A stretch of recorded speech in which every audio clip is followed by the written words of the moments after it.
karunia nikmat berupa kesehatan, sehingga dengan nikmat sehat malam hari ini maghrib kita bisa memenuhi panggilan Allah, melaksanakan salat maghrib berjamaah di Masjid Al-Ikhlas pada malam hari ini. Dan tentunya berbahagialah bagi orang-orang di samping bisa memenuhi undangan Allah melaksanakan salat maghrib berjamaah, di antara kita masih bisa membagi waktu luangnya dimanfaatkan untuk ngaji bareng-bareng atau ta'lim muta'alim seperti yang akan kita laksanakan pada malam hari ini. Jamaah rahimakumullah, kita masih melanjutkan pembahasan tentang masalah tuntunan ibadah puasa, yaitu pada poin G atau huruf G ya. Di antaranya makan dan minum karena lupa. Orang yang makan atau minum karena lupa di siang hari pada bulan Ramadan dalam keadaan berpuasa, tidaklah batal puasanya dan harus meneruskan puasanya tanpa adanya sanksi apapun. Dalam sebuah hadis disebutkan sebagai berikut: An Abi Hurairah radhiyallahu anhu qala Rasulullah sallallahu alaihi wasallam, man nasiya wa huwa shaim fa'akala aw syariba falyutimma shaumahu fa innama atmahu Allah wa saqahu, rawul jamaah. Yang artinya hadis dari sahabat Abu Hurairah radhiyallahu an diriwayatkan bahwa ia berkata, Rasulullah sallallahu alaihi wasallam bersabda, barang siapa lupa sedang ia berpuasa lalu makan dan minum, maka sempurnakanlah puasanya, karena sesungguhnya Allah lah yang memberi makan dan minum itu kepadanya. Hadis sahih riwayat Al-Jamaah. Jadi jamaah rahimakumullah, makan dan minum karena lupa di siang hari saat kita puasa ini tidak membatalkan puasa kita. Dilanjutkan saja puasanya itu. Namanya lupa itu.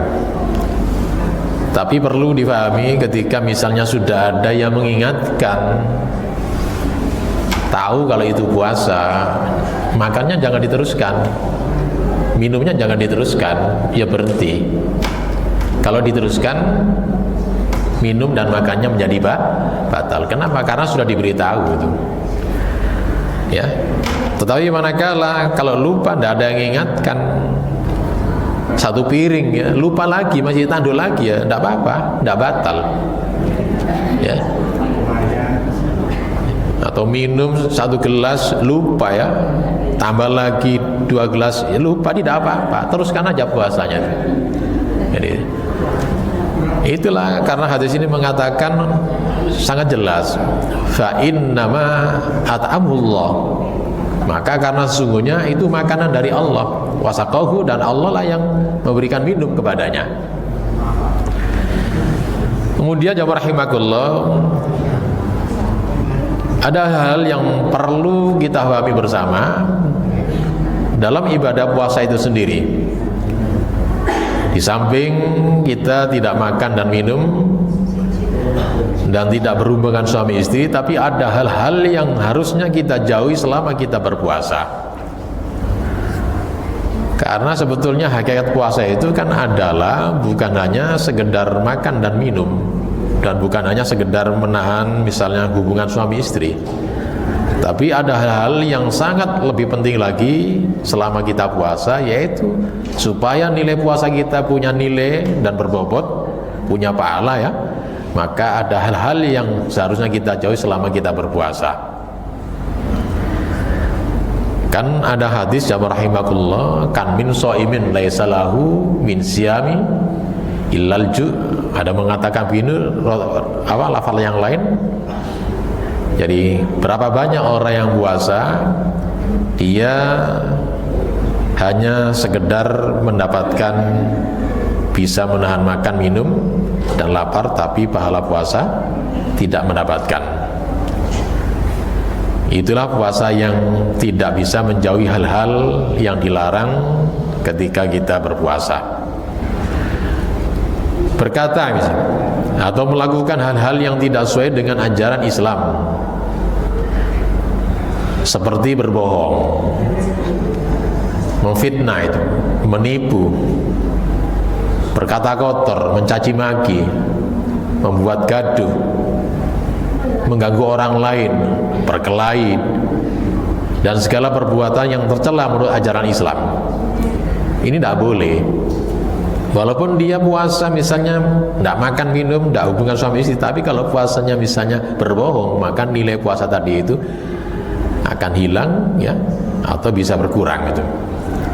Karena Rasulullah SAW telah bersabda itu, disampaikan dari sahabat Abu Hurairah radhiyallahu anhu, qala mengatakan, qala Rasulullah SAW, man lam yada' qaula zur wal amala bihi falaysa lillahi hajatun fi ayyad at'amahu wa syarabahu. Rawul khamsah.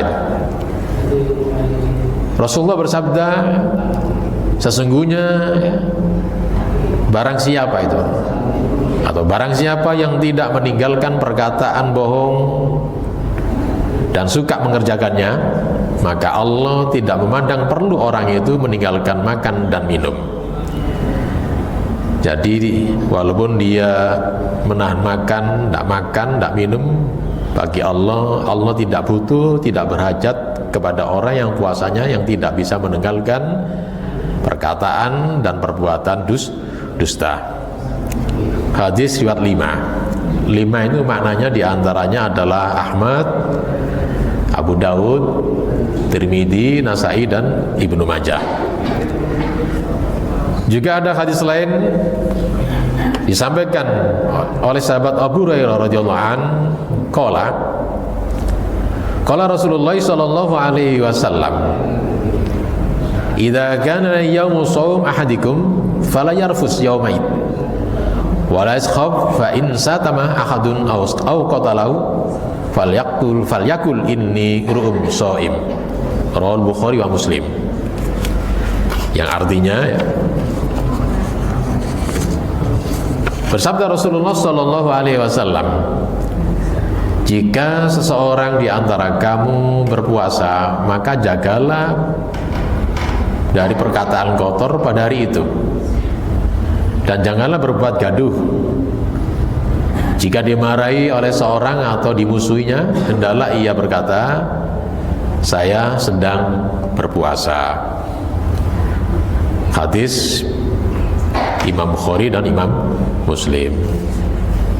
Kalau kita perhatikan hadis seperti ini, jamaah rahimakumullah, jadi puasa itu bukan hanya ngempet menahan makan minum, tapi ngempet menahan hawa nafsu kita. Nafsu misalnya marah-marah, ini harus kita empet, kita tahan, ya. Ngamuk-ngamuk itu kita tahan. Intinya ke sana puasa itu, melatih kita itu untuk sabar, ya. Dilatih kita dengan puasa itu.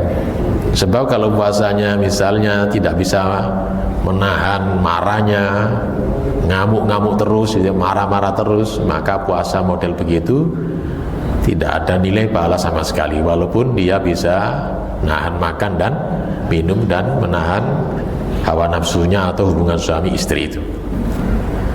Jadi pentingnya berpuasa jamaah rahimakumullah. Jadi kalau kita lihat keterangan-keterangan sebagaimana dalil yang kita sebutkan tadi, maka sangat jelas. Ada cerita yang menarik jamaah rahimakumullah, ya. Hadis ini walaupun ada yang menilai ceritanya tersebut di riwayat Ahmad dan rawi yang lain juga ada dikatakan lemah itu, tapi ini bisa menjadikan dorongan kepada kita. Ada diceritakan ada seorang wanita yang sedang berpuasa, Dikatakan dia puasanya sampai dia ya, karena laparnya sampai dia kesakitan itu. Kemudian diceritakan oleh kepada Rasulullah SAW. Coba kamu bawa ke sini dua orang tersebut. Akhirnya dibawa kepada Rasulullah SAW, dua wanita tersebut. Diceritakan bahwa dia sedang puasa itu, sampai menahan payahnya, ya, sampai puasanya tadi itu mengakibatkan dia hampir-hampir jatuh sakit. Lantas apa respon Rasulullah ketika itu? Rasulullah coro Jawane itu melengos, dibiarkan saja itu orang seperti itu. Kemudian Rasulullah ketika itu minta pada sahabat dibawakan sebuah mangkok. Kemudian saat itulah si wanita tadi itu disuruh memuntahkan apa yang ada di perutnya. Lantas ketika dimuntahkan jamaah rahimakumullah ini, yang keluar jamaah rahimakumullah itu bukan makanan, tapi yang keluar dari mulut perempuan tersebut adalah nanah itu dan daging-daging itu. Kemudian isi perutnya habis, mangkok tersebut masih belum penuh. Akhirnya yang satu lagi seperti itu oleh Rasulullah, silakan muntahkan itu apa yang ada dalam perutnya itu. Sama, wanita yang kedua juga begitu. Yang dimuntahkan adalah bukan makanan biasa. Yang keluar dari mulutnya, dari perutnya tadi keluar nanah, darah dan daging itu. Dia berpuasa jamaah rahimakumullah. Kata Rasulullah, dikatakan selanjutnya, karena dia duduk sambil dia menceritakan keburukan-keburukan saudaranya, itu yang disebut dengan perbuatan ghibah jamaah rahimakumullah. Dia bisa ngempet puasanya sampai ditahan hampir sakit, ya, menahan lapar dan menahan haus lapar. Tapi percuma. Kenapa? Karena dia tidak bisa ngempet perbuatan untuk dikatakan dalam hadis tersebut, dia puasa bisa menahan apa yang dihalalkan, tapi dia bukan memakan apa yang diharamkan Allah. Maknanya apa? Karena dia tadi itu menghibah kepada saudara lain. Berarti dia, kata Rasul, memakan barang yang haram tadi, diumpamakan seperti itu. Ya. Maka nyusewu jamaah rahimakumullah, berhati-hatilah kalau kita berpuasa. Jangan sampai nyusewu kita mudah, dalam bahasa sekarang itu ngerasani, ngerumpi, harus ditinggalkan jamaah rahimakumullah. Hibah itu. Hibah itu apa jamaah rahimakumullah? Menceritakan keburukan orang lain. Bahwa orang itu punya keburukan diceritakan, tapi ketika orang tersebut misalnya jamaah rahimakumullah, ketika diceritakan dia itu nggak suka keburukan diceritakan, itu namanya ghibah, kata Rasul. Ada sahabat mengatakan, benar ya Rasulullah, orang itu seperti ini, ya itu namanya ghibah itu. Ya. Lalu bagaimana kalau misalnya ada orang menceritakan dia tidak berbuat, itu lebih jahat, itu buhton, kata Rasulullah, itu lebih jahat lagi, itu fitnah itu. Hibah digambarkan seperti itu jamaah rahimakumullah, walaupun dia puasa itu. Apalagi misalnya menceritakan orang berbuat yang tidak dilakukan oleh seorang tersebut, fitnah itu buhton, lebih jahat lagi jamaah rahimakumullah. Jadi ini menjadi perhatian kita. Monggo nanti kalau kita berpuasa, melatih kita harus ngempet ngomong apa? Ngomong yang kotor-kotor, ngomong yang buruk-buruk. Harus kita empet. Bukan hanya ngempet menahan makan dan minum jamaah rahimakumullah. Termasuk sekarang ini yang model sekarang yang gampang, kalau ngumpul-ngumpul itu kan gampang kita itu. Kan ngerasani orang sendirian kan tidak ada itu. Ngerasani orang itu mesti ada temannya, ada pasangannya itu. Jadi, itulah berhati-hati kalau kita ngumpul-ngumpul ya. Jangan sampai ya kita itu. Beda lagi misalnya kalau Indonesia jamaah rahimakumullah ngerasani pemerintah, itu bukan anu lagi, itu bukan hibah itu. Misalnya menceritakan begini kemudian bagaimana diupayakan supaya ada jalan yang terbaik, namanya amar ma'ruf nahi munkar. Itu diperintahkan kita, bukan hibah. Ngoten iki rahimakumullah, jadi bukan. Jadi ada upaya bagaimana untuk memperbaiki keburukan-keburukan pemerintah misalnya, itu dibolehkan kita, dan itu termasuk amar ma'ruf nahi munkar. Amar ma'ruf nahi munkar kepada pemerintah itu termasuk jihad yang paling afdal, kata Rasul kan itu. Kalimatul haq indal sultani jair. Beda itu. Jadi itu jamaah rahimakumullah yang menjadi perhatian kita. Kemudian berkumur-kumur atau istisaq, menghirup air ke hidung, boleh, tapi jangan berlebih-lebihan. Selama tidak berpuasa kan kita normal, kalau misalnya kita wudu menghirupnya airnya memang keras-keras, tapi kalau selama kita puasa jangan sampai keras-keras, karena ada larangan dari Rasulullah SAW.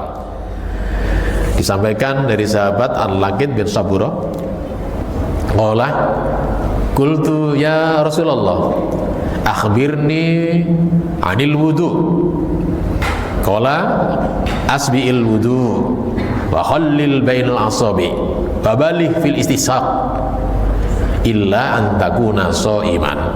Rawal khamsah itu. Ya. Ada sahabat Laqid menanyakan kepada Rasulullah SAW, minta penjelasan bagaimana wudhu yang sempurna, wudhu yang bagus ya Rasulullah itu, ya, tentang masalah wudhu yang bagus. Maka Rasulullah SAW menjawab bersabda, ratakanlah air wudhu itu. Ratakan bagaimana? Diratakan menyiram anggota wudhu, jangan sampai ada yang kering anggota wudhu kita itu. Dan sela-selainya jari-jarimu, baik jari-jari tangan kita atau jari-jari yang di kaki kita, disela-selai dengan air. Dan keraskanlah dalam menghirup air ke dalam hidung, keras hirupnya itu. Bukan diberisikan, misalnya airnya diberisikan dengan jari itu, tapi menghirupnya yang keras ini. Adapun misalnya di tengah-tengah kita menghirup, ada pembersihan hidung dengan apa? Jari kita, monggo silakan ya. Tapi perintah di sini ada menghirupnya yang keras-keras ketika kita berwudu. Kecuali jika engkau sedang berpuasa, kata Rasulullah, jangan keras-keras. Apa maknanya di sini? Faedahnya, kalau keras-keras dikhawatiri airnya tadi itu misalnya masuk ke tenggorokan kita atau kerongkongan kita itu, ini menjadi batal puasa kita, ya. Lalu bagaimana misalnya hukum sikatan? Sikatan kita lihat jamaah rahimakumullah, kalau sikatannya menggunakan siwak itu ulama sepakat, tidak ada masalah itu. Bahkan justru sangat dianjurkan. Rasulullah SAW diberikan cerita gambaran oleh para sahabat-sahabat, tidak terhitung berapa kali Rasulullah menggunakan siwak ketika Rasulullah berpuasa. Maka dianjurkan. Menjadi persoalan khilafiyah itu ketika misalnya gosok gigi kita menggunakan sikat dengan apa? Pasta gigi atau odol itu, ya. Yang tidak boleh kan odol-odol ya itu. Pakai odol itu menjadi khilafiyah. Ada mengatakan makruh, ada mengatakan mubah, ya. Ada mengatakan mubah, ada mengatakan makruh. Kalau tadi khilafiyah, monggo panjenengan pakai yang mana itu. Yang jelas tidak membatalkan puasa panjenengan misalnya sikatnya menggunakan pasta gigi, tidak menjadi batal. Tapi sebagian ulama mengatakan makruh, tapi sebagian tidak mengatakan mubah, jawaz, boleh dibolehkan itu. Monggo itu. Kalau bagi kami ya rahimakumullah, kalau dirasa misalnya mulut kita mungkin baunya tidak menyedap, pokoknya baunya begitulah ya. Kemudian kita tidak biasa menggunakan siwak karena kita sudah terbiasa menggunakan sikat gigi, kemudian ada pastanya, monggo silakan saja itu. Kalau sudah dirasa baunya mulut kita segar, ya sudah itu. Jangan sampai berkali-kali itu ya. Sikatan mungkin sampai menggunakan odol 10 kali gitu, ya. Janganlah itu. Tapi kalau masalah siwak, silakan lebih 10 kali tidak masalah, karena Rasulullah digambarkan dalam hadis tadi diceritakan tidak terhitung jumlahnya, berarti banyak sekali Rasulullah kalau puasa menggunakan siwak menggunakan kayu arak itu, siwak itu. Ya, monggo kalau panjenengan menggunakan wudu seperti itu silakan, ya jadi itu. Bahkan sholat pun juga diperintahkan itu, karena menggunakan laula itu an asyukala umati la amartuhum gitu ya Rasulullah. Jika seandainya tidak memberatkan bagi umatku, kami perintahkan bisiwaki indah wudu. Lafaz lain bisiwakin indah sholat itu. Setiap wudu diperintahkan untuk menggosok gigi dengan kayu arok atau siwak. Setiap sholat juga diperintahkan menggosok gigi dengan kayu arok atau siwak. Selanjutnya rahimakumullah, mencium istri di siang hari jika tidak mampu menahan syahwat, jangan dilakukan, berbahaya itu. Tapi kalau bisa menahan, ya menahan syahwat kita bisa ditahan seperti Rasulullah ini ya. Tidak apa-apa kalau kita mubasyirah itu senang-senang, tapi hati-hati kalau senang-senang kebablasan ini berbahaya. Diceritakan oleh Ibu Aisyah, menceritakan ya, perbuatan Rasulullah, perilaku Rasulullah ketika berhubungan misalnya mubasyirah dengan istrinya itu. Digambarkan seperti ini dalam hatinya itu. Aisyah taqalat kana Rasulullah sallallahu alaihi wasallam yukabbilu wa huwa shaimun wa yubasyshiru wa huwa shaimun walakinnahu kana amlakakum li irbihi itu. Rawul Jamaah wa Nasa'i itu. Ibu Aisyah menceritakan ya, pernah Rasulullah sallallahu alaihi wasallam mencium dan merangkul. Mubasyirah itu bersenang-senang, tapi diterjemahkan merangkul boleh itu. Merangkul. Ya. Mubasyirah bisa diterjemahkan berpelukan sama suami istri, tidak apa-apa. Dengan saya itu dalam keadaan berpuasa, kata Bunda Aisyah. Tetapi beliau adalah orang yang paling mampu menahan nafsunya daripada kamu. Nah, kata niku. Rasulullah memang orang yang paling mampu menahan birahinya daripada kamu. Artinya kita beda dengan Rasulullah. Makanya kalau kita mubasyirah bersenang dengan istri, jangan sampai kebablasan, berhati-hati itu. Mencium boleh-boleh saja, tapi jangan sampai kebablasan. Intinya dibolehkan, ya. Jangan sampai kebablasan. Kalau kita bisa menahan syahwat kita, monggo silakan. Jadi itu manusiawi kata gue, karena manusia kan memang diciptakan ya begitu. Al-Quran sangat jelas itu. Hubbus syahwati minan nisa itu ya. Itu memang naluri manusia. Bersenang-senang suami istri itu, suami si laki-laki perempuan. Maka kalau selama puasa ini harus dikurangi, jangan sampai apa? Kebablasan. Di samping itu jamaah rahimakumullah yang menjadi perhatian kita, juga ada amalan-amalan yang dianjurkan selama kita berpuasa. Ya. Karena puasa kita jamaah rahimakumullah banyak amalan-amalan yang harus kita lakukan, bukan hanya puasa saja itu, tapi juga ada amalan-amalan yang amalan tersebut adalah punya hubungan dengan ibadah puasa kita. Ya. Dalam rangka mencari fadhil selama kita berpuasa, keutamaan selama kita berpuasa. Satu diantaranya misalnya mengerjakan qiyamul lail atau sholat tarawih itu. Dasarnya adalah hadis Rasulullah sallallahu alaihi wasallam, diceritakan oleh sahabat Abu Hurairah. Abu Hurairah mengatakan anna Rasulullah sallallahu alaihi wasallam yurahibuhum fi qiyam Ramadan min ghairi ayyamuruhum fi bi'azimah wa yaqulu man qama Ramadana imana wa ihtisaban ghufira lahu ma taqaddama min dambi. Rawahu Rasulullah sallallahu alaihi wasallam ya menganjurkan salat qiyam Ramadan atau salat tarawih kepada mereka para sahabat-sahabatnya itu. Tanpa perintah tersebut ditekankan menjadi wajib. Kemudian beliau bersabda, barang siapa yang mengerjakan salat qiyam Ramadan atau salat tarawih karena iman dan mengharap pahala, niscaya akan diampuni dosa-dosanya yang telah lalu. Itulah salah satu di antara keutamaan fadilah-fadilah. Di samping kita puasa juga ada amalan yang dianjurkan, yaitu melaksanakan sholat tarawih. Ya. Sholat tarawih jamaah rahimakumullah kita usahakan berjamaah bersama imam, usahakan itu. Karena kalau sholat tarawih kita bersama imam sama dengan kita melaksanakan sholat tarawihnya semalam suntuk. Jadi itu. Banyak pendapat ulama, bahkan ulama dikatakan hampir sepakat bahwa sholat tarawih itu dalam Ramadan. Kalau di bulan Ramadan bukan tarawih namanya, sholatnya sama, qiyamul Ramadan, yaitu sholat tarawih di bulan Ramadan. Qiyamul lail juga sama, sholat malam di bulan selain Ramadan. Ya. Tapi kalau misalnya bicara sholat tarawih, sholat malam dilaksanakan ke bulan Ramadan, yang terbaik bukan di rumah, walaupun bisa berjamaah dengan keluarganya, tapi yang terbaik adalah di masjid. Jamaah rahimakumullah itu. Jadi itu. Karena ada hadis man qoma ma'al imam, itu barang siapa yang berdiri, maksudnya apa berdiri? Salat bersama imam. Berarti di mana itu? Di masjid. Di masjid yang terbaik. Maka diganjar pahalanya sama dengan semalam suntuk salatnya itu. Hatta yang sarifah, sampai tuntas ini. Bersama imam itu. Ya sampai witirnya bersama imam ya. Ini diganjar pahalanya sama dengan kita sholat semalam suntuk. Jadi itulah. Eman panjenengan kalau misalnya Ramadan ada kesempatan bisa sholat malam, kita tidak sholat malam bersama-sama atau tarawih bersama-sama di masjid. Termasuk juga ibu-ibu dianjurkan untuk melaksanakan qiyamul Ramadan atau sholat tarawih bersama-sama di masjid. Jadi itu.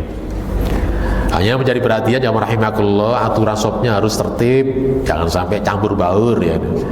Jika terjadi misalnya tidak ada jarak sama sekali antara laki-laki dan perempuan, berdasarkan putusan Tarjih Surabaya, dan ini sudah ditanfid yaitu tahun 1988, kalau sama sekali tidak ada jarak pemisah antara jamaah laki-laki perempuan, maka diupayakan pakai ngeten niki. Pakai apa namanya ngeten? Tabir ngeten niki. Tapi kalau ada jarak enggak usah pakai tabir jamaah rahimakumullah itu. Jadi dia jamaah perempuan yang terbaik sopnya yang di belakang, laki-laki yang terbaik adalah yang di depan. Jadi aturan-aturan cara kita sholat berjamaah, terutama nanti ketika kita jamaahnya ada campur antara laki-laki dan perempuan. Ada lagi jamaah rahimakumullah, puasa kita, supaya puasa kita itu betul-betul maksimal ya, utamanya itu betul-betul luar biasa, meraih sebanyak-banyaknya, maka kita dianjurkan untuk mengakhirkan makan waktu sahur. Diakhirkan ya, mepet-mepet subuh tidak apa-apa itu ya, jadi diakhirkan ya. Karena ada hadis Rasulullah SAW, Rasulullah pernah bersabda, disampaikan dari sahabat An-Sa'il bin Sa'id radhiyallahu an, qala kuntu atasakharu fi ahli summa takunu sur'atun bi an udrika sujud ma Rasulillah sallallahu alaihi wasallam. Rawal Bukhari dalam kitab Siyam babut ta'khirus sahur. Ya. Disampaikan oleh sahabat Sa'al bin Sa'id, berkata dia, saya makan sahur dengan keluarga saya, kemudian saya berangkat terburu-buru sehingga saya mendapatkan sujud pada sholat subuh bersama Rasulullah sallallahu alaihi wasallam. Karena mengakhirkan sahur sehingga sholat subuhnya terlambat menjadi makmum masbuk.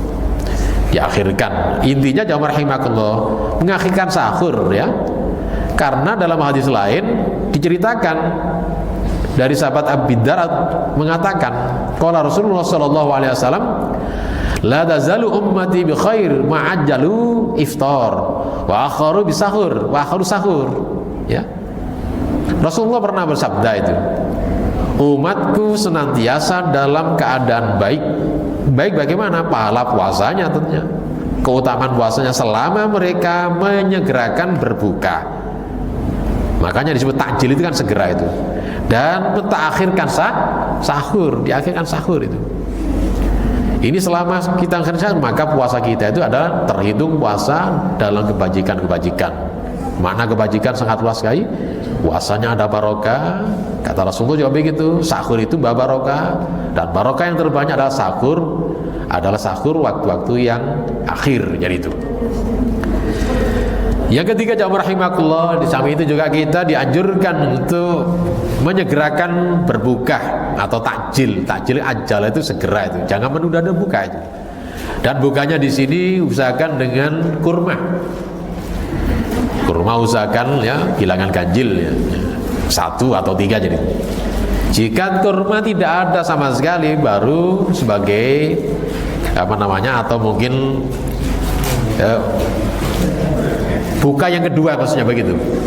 Kalau tidak ada kurma, baru kita menggunakan air. Kalau air semua orang punya itu. Tapi kalau kurma kan orang-orang tertentu barangkali. Tapi kalau memang disiapkan jauh-jauh hari, menyiapkan diri, kita belanjakan khusus untuk buka dengan kurma, Insya Allah kita bisa itu. Kurma sekarang itu ada di mana-mana. Bahkan sekarang jamaah rahimahullah masjid-masjid ya sudah menyiapkan ya takmirnya itu sudah menyiapkan persediaan kurma untuk dipakai selama 1 bulan penuh itu. Jadi itu. Monggo ini takmir-takmir menyediakan ngoten niku. Karena biasanya jamaah rahimahullah para donatur itu kan memang senang nyumbang orang berbuka, karena menyumbang mengasihi orang berbuka itu pahalanya sama dengan orang yang puasa itu. Jadi ada cerita banyak yang kami dapatkan dari tamir-tamir menyiapkan seperti ini jauh-jauh hari, tapi ada usul jangan tergesa-gesa dulu kan, tunggu nanti barangkali ada donatur. Ternyata betul jamaah rahimahullah, puasa 10 hari belum puasa itu ada donatur nyumbang itu, nyumbang yang kurma perdusnya itu ada yang 5 kilo ya, ada 5 kilo itu 5 dus itu kan, berapa 5 dus berarti 5 kilo 25 ya. Nanti kalau insya Allah nanti satu pekan lagi akan kami kirim lagi 5 dus lagi ya. Jadi itu nah, akhirnya kan enak itu takmirnya nggak beli itu. Jadi, ada donatur-donatur seperti itu. Monggo panjenengan ngedarkan mungkin ya ke jamaah-jamaah lain ya. Agnia lah para orang-orang diingatkan dengan apa namanya sumbangan-sumbangan menjadi donatur takjil ngoten. Itu penting jamaah rahimakumullah, karena nyun sewu buka dengan kurma itu ini ada memang ada hadisnya dan sunnah-sunnah yang dianjurkan ketika kita berbuka itu. Baru kemudian setelah kurma monggo dibasahi dengan apa namanya air, monggo silakan. Mari kita lihat dasarnya hadisnya tadi sudah kita baca ya. Rasulullah bersabda la yazalun nas bi khair ma'ajjal fitr. Orang-orang selamanya dalam kebajikan ketika mereka bersegera untuk berbuka itu. Muttafaqun alaih, Bukhari Muslim. Ada lagi hadis yang lain itu. Disampaikan dari sahabat An Sulaiman bin Amir Ad-Dubayyi, anna Rasulullah sallallahu alaihi wasallam qala, "Idza aftara ahadukum falyuftir ala tamr, fa in lam tajid falyuftir ala ma', fa innahu tahur." Wa khamsa Wasakho Ibnu Khuzaimah, Ibnu Hibban wal Hakim, yang artinya dari sahabat Sulaiman bin Amir Ad-Dubayyi meriwayatkan bahwa Rasulullah SAW pernah bersabda, bila seorang dari kamu hendak berbuka maka berbukalah dengan kurma, bila tidak ada berbukalah dengan air, karena dengan air bisa menjadikan pencuci itu. Hadisnya sahih riwayat 5 siapa di antaranya? Di antaranya Ahmad, Abu Dawud, Tirmidzi, Nasai dan Ibnu Majah, dan hadis ini disahihkan oleh Ibnu Khuzaimah, Ibnu Hibban dan Imam Hakim. Lantas setelah berbuka jamaah rahimakumullah, kita juga jangan lupa kita berdoa itu. Apa doanya? Doa yang sahih berdasarkan putusan Tarjih Muhammadiyah ya, di antaranya dapat domau wabtal alti uruku wasabatal ajru insya Allah. Ini yang sahih itu. Karena ada hadisnya ada bersumber dari sahabat Ibnu Umar qala kana Rasulullah sallallahu alaihi wasallam idza aftara qala dapat domau wa batal ladil uruku wasabatal ajru insyaallah ya.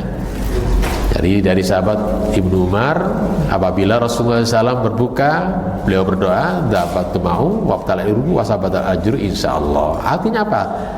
Telah hilanglah rasa haus dan basalah urat-urat badan ya, leherku, dan insya Allah puasa ini akan mendapatkan pahala. Ini yang sahih jamaah rahimakumullah. Tentu kalau kita lihat arti seperti ini, penjelasan ulama, doa tersebut dibaca bukan sebelum buka, karena bahasanya cukup jelas artinya ini. Kenapa? Dapat domau kan sudah lewat rasa ini domau itu di tenggorokan wabtali uruknya telah ya, kata Rasulullah telah hilanglah rasa haus, kemudian wabtali uruku, dan telah menjadi basah urat-urat yang ada di leherku. Ini berarti sudah kemasukan makanan. Jadi doa tersebut dibaca setelah berbuka. Di samping itu jamaah rahimakumullah, memperbanyak sedekah dan mempelajari Al-Qur'an atau mendarus ya. Dikabarkan dalam hadis lain diceritakan oleh Ibnu Abbas radhiyallahu anhuma Qala mengatakan, karena Rasulullah SAW ajwadan nas bil khair wa kana ajwadu ma yakunu fi Ramadan hina yalqau Jibril fi kulli lailah min Ramadan. Ya. Kemudian wa yudarisul Quran. Pada Rasulullah SAW hina yalqau Jibril ajwadu bi khair min ar-rih al-bursalah. Ibnu Abbas menceritakan Rasulullah SAW adalah orang yang paling dermawan, orang yang paling pemurah, apalagi pada bulan Ramadan. Ketika ditemui oleh malaikat Jibril pada setiap malam. Jadi Jibril itu datang setiap malam bulan Ramadan kepada Rasulullah pada bulan Ramadan dan mengajaknya untuk menderes, ya, tadarus mempelajari Al-Quran. Ketika ditemui malaikat Jibril, Rasulullah adalah orang yang paling dermawan. Digambarkan saking dermawannya Rasulullah seperti kalau ada mendapatkan rezeki angin yang ditiup, artinya tidak mampirnya itu lama rezeki di Rasulullah, cepat lewat itu. Jadi, itulah gambaran, ya, kalimat-kalimat majas kiasan menggambarkan bahwa Rasulullah adalah pemurah, itu rezekinya itu gak mampir lama di rumahnya atau dipegang Rasulullah, cepat lewat itu, seperti angin lewat. Jadi itu hadisnya sahih jamaah rahimakumullah. Jadi itu monggo kalau panjenengan ya punya kelebihan rezeki mumpung bulan Ramadan, dilatih panjenengan untuk apa? Pemurah, ya. Karena salah satu jamaah rahimakumullah faidah hikmah di balik puasa itu kan kita ada kepedulian sosial, sehingga jiwa kita itu terenyuh kalau ada misalnya orang melihat lapar, itu timbul sifat apa? Simpati kita, empati kita melihat orang-orang lapar, maka di sini timbul jiwa dermawan kita. Itu latihan dengan puasa kita. Kalau dengan puasa orangnya itu nggak terenyuh melihat misalnya orang kelaparan, kekurangan, ini puasanya tadi itu tidak punya pengaruh sama sekali, ya. Poso kok tambah medit gitu. Kebalikan, justru dengan puasa itu timbul rasa dermawannya itu. Nah, dilatih dengan puasanya ada pengaruh kejiwaan itu, merasakan orang yang susah, merasakan orang yang melarat, merasakan orang yang kelaparan, ngoten niku. Timbul sifat dermawan dengan puasa ngoten niku. Jadi itulah. Nah, masih ada lagi jamaah rahimakumullah ini mendekati diri kepada Allah dengan itikaf. Karena dibatasi waktu jamaah rahimakumullah, ya. Sampai di sini dulu, ya. Apa yang bisa kami sampaikan terkait dengan masalah tuntunan ibadah selama bulan Ramadan. Kami akhiri sampai di sini. Nanti insya Allah akan kita lanjutkan lagi, mungkin setelah adzan dilanjutkan menjelang qomat, diskusi, dialog atau tanya jawab. Demikian yang bisa kami sampaikan, mudah-mudahan bisa menambah ilmu dan pencerahan bagi kita, dan mudah-mudahan jamaah rahimakumullah puasa kita untuk tahun ini harapannya adalah puasa yang terbaik bagi kita. Dengan apa jamaah rahimakumullah? Dengan keyakinan bahwa puasa kita ini adalah puasa yang terakhir bagi kita di tahun ini. Sehingga semangat kita itu memang begitu. Karena puasa yang terakhir, maka kita harus meraih puasa yang terbaik. Harapannya seperti itu jamaah rahimakumullah. Karena tidak ada jaminan tahun yang akan datang kita ketemu lagi itu. Maka puasa kita ini jadikan puasa yang terbaik, puasa yang terakhir bagi kita jamaah rahimakumullah. Banyak jamaah rahimakumullah, ya, orang-orang yang nyun sewu, gak jauh-jauh lah teman-teman kita, sahabat-sahabat kita, sahabat kar kita, ya, yang gak mengira jamaah rahimakumullah kepudut oleh Allah sebelum Ramadan tiba. Tapi ada keyakinan jamaah rahimakumullah karena beliau ini menyusun jadwal kan gitu. Ada keyakinan bisa melaksanakan puasa, tapi Allah menghendaki lain jamaah rahimakumullah. Takdir Allah tidak menghendaki seperti itu, dipudut oleh Allah sebelum Ramadan datang. Maka panjenengan nyun sewu, ya, mari Ramadan kita untuk tahun ini jadikan Ramadan yang terakhir, sehingga puasa panjenengan ini puasa untuk mencapai puasa yang betul-betul sempurna, sebaik-baik puasa. Demikian jamaah rahimakumullah. Apabila ada kekurangan, kekhilafan dalam kami menyampaikan, ya tentu banyak khilafnya, banyak kesalahannya sebagai manusia biasa, maka oleh karena itu kami mohon maaf yang sebesar-besarnya. Akhirul kalam, billahi taufik wal hidayah. Wassalamualaikum warahmatullahi wabarakatuh. Dereng isya ta, Pak? Sampun isa ta? Nun? Monggo dimanfaatkan, barangkali ada pertanyaan, monggo itu. Kajiannya malam hari ini